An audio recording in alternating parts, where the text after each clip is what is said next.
मोदी सरकारनं 1 वर्ष पूर्ण केलंय। अच्छे दिन आएंगे अशी घोषणा देऊन मोदींनी देशात सत्ता मिळवली। मोदींच्या या घोषणेवर विश्लेषकांचा खल सुरूच आहे।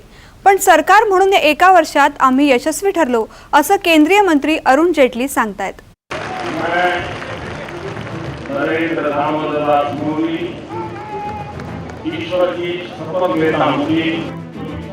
गेल्या वर्षी बरोबर याच दिवशी पंतप्रधान म्हणून नरेंद्र मोदींनी शपथ घेतली आणि देशात एका नव्या बदलाचे वारे वाहू लागलेत।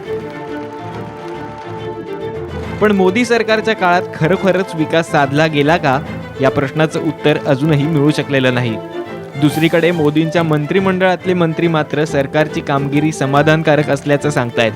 विकास हेच मुख्य ध्येय समोर ठेवून सरकारची वाटचाल सुरू आहे।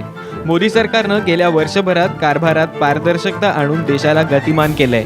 कर प्रणालीत सुधारणेचा निर्णय घेतल्याने देशाच्या अर्थव्यवस्थेत उत्साहाचं वातावरण निर्माण झालंय। तसंच सरकारी यंत्रणेतला भ्रष्टाचार रोखलाय असं अरुण जेटली सांगतायत। मोदी सरकारच्या वर्षपूर्तीनिमित्त जेटली यांनी सरकारच्या वर्षभरातील कामकाजाचा लेखाजोखा मांडताना ही माहिती दिली। Take the case of subsidy rationalization. In less than 365 days, what was only a slogan, a gradual movement in that direction has begun. The deserving continue to get it, the leakages are being plugged, and it has almost been bloodless. Therefore, various programs and policies of the government, including disinvestment, we have a clear roadmap. Our plate is full for the next few years. This government is pro-growth, pro-development. Our social security programs are going to be one of the strongest ever in this country. But certainly, the policy will be one of arm's length distance in terms of decision making from individual business houses. इतकंच नाही तर कर रचना, कामगार आणि company कायद्यासह देशाच्या औद्योगिक धोरणात बदल करून परदेशी गुंतवणूक वाढवणं गरजेचं आहे। देशातील काळा पैसा परदेशात जाऊ नये यासाठी सरकार प्रयत्नशील आहे असंही जेटली म्हणालेत। जगात भारताविषयीचा आदर वाढवण्यात मोदी सरकारला यश आल्याचं सांगायलाही जेटली विसरले नाहीत।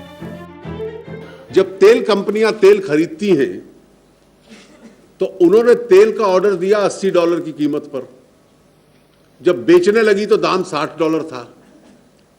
ऑयल कंपनीज का 30,000 करोड़ रुपए का घाटा था इस फॉल में, और इसलिए ऑयल कंपनीज घाटे में चली जाएं, ये भी कोई देश उसकी को व्यवस्था करनी पड़ेगी। तो एक अंश उसका तेल कंपनियों के लिए गया, 11 बार वो कंज्यूमर्स उपभोक्ता के पास गया, और जो सरकार के खाते में आया उसकी भी जो व्यवस्था हम लोगों ने की और इस फाइनेंस बिल में की है, वो सारा का सारा हमने इंफ्रास्ट्रक्चर के डायरेक्शन के अंदर उसको डाइवर्ट किया है। याशिवाय गरीब गरजू लोकांसाठी अनुदान, परकीय गुंतवणूक यावरही सरकारनं भर दिल्याचं जेटलींनी सांगितलंय। अर्थात जेटलींनी सरकारच्या बाजूनं सगळ्या सकारात्मक बाबी सांगितल्या असल्या तरी सर्वसामान्य जनता सरकारच्या कामगिरीवर समाधानी आहे का हेही जाणून घेण्याचा प्रयत्न व्हायला हवा। पेट्रोल डिझेलचे भाव गगनाला भिडल्यानं जनतेत नाराजी आहे। शिवाय जीवनावश्यक वस्तूंचा भावही वाढतोय। अवकाळी पाऊस, शेतमालाला न मिळू शकणारा हमीभाव, दलालांकडून होणारी पिळवणूक यामुळे शेतकरी पुरता भरडला गेलाय। यामुळे केवळ कागदोपत्री अच्छे दिन नकोत तर आम्हाला प्रत्यक्षात सुखाचे दिवस दाखवा असं म्हणण्याची वेळ जनतेवर आली आहे। सुमित बागुल, साम टीव्ही, मुंबई।